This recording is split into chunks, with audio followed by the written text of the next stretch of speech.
My name is Nkechi Alibalugu.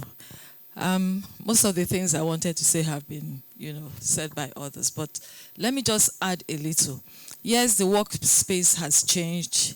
The work structure, style, they've changed. But the realities, have they changed? The goals, have they changed? Right?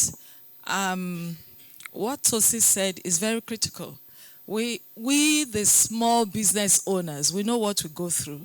The millennials, yes, they have entitlement rights, they're excited, they're innovative, they're all that.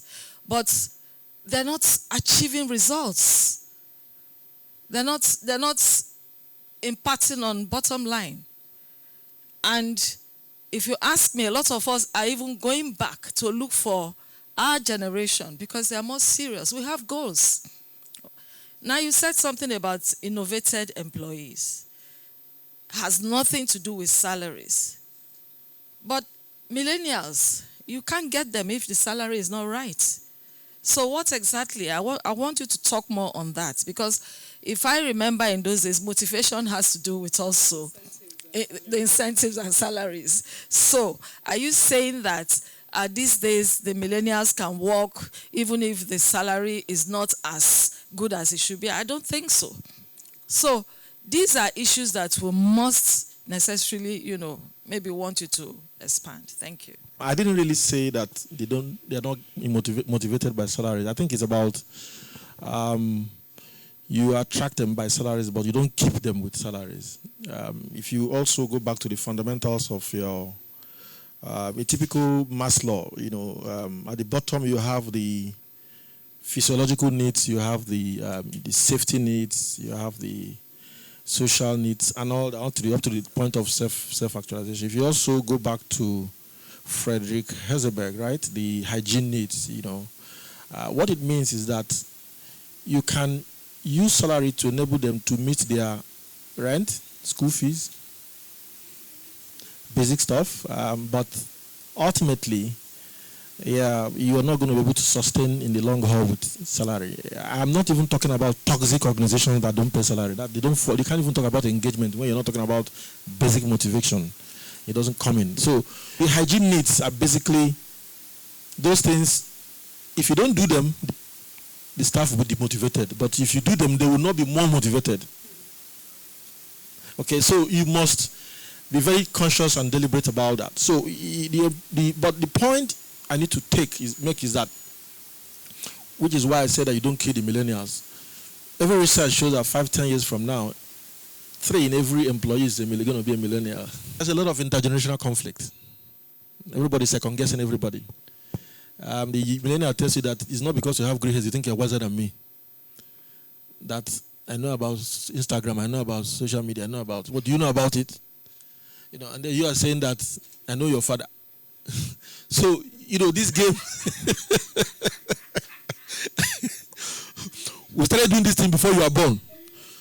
So what happens is that, and I hope I will have the time to talk about it here. I am an advocate of what I call reverse mentoring.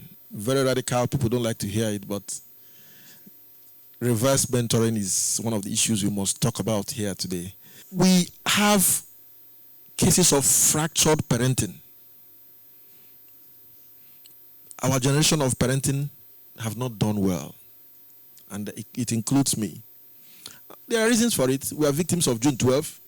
We are victims of failed state. So some of these things actually account for why we are big, but it's not an excuse. You are calling them workforce and manpower. They say they are talents. There's a difference. Some companies call your employees innovators.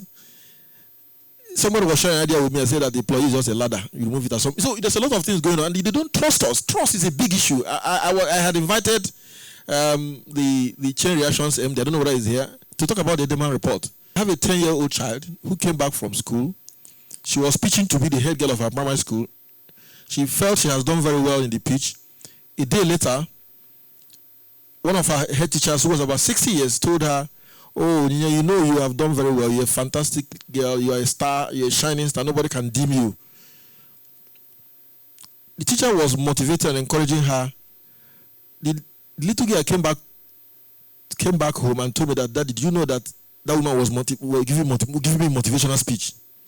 I said, why? He said, because it is likely that they don't want to give me that head girl. 10-year-old child. So if I tell the teacher, wouldn't she'll be confused. So sometimes they see, it's just not funny. You're talking about the era of augmented reality. They sometimes give it to them, they see more than you see. The only thing is that you can, that's why I said you must be digitally smart and emotionally intelligent for you to build an intelligent workplace. If you're not digitally smart, you're going to struggle. If you have to depend on them for everything, you have to call the person to come and put on the computer and put it off. That's second slavery now.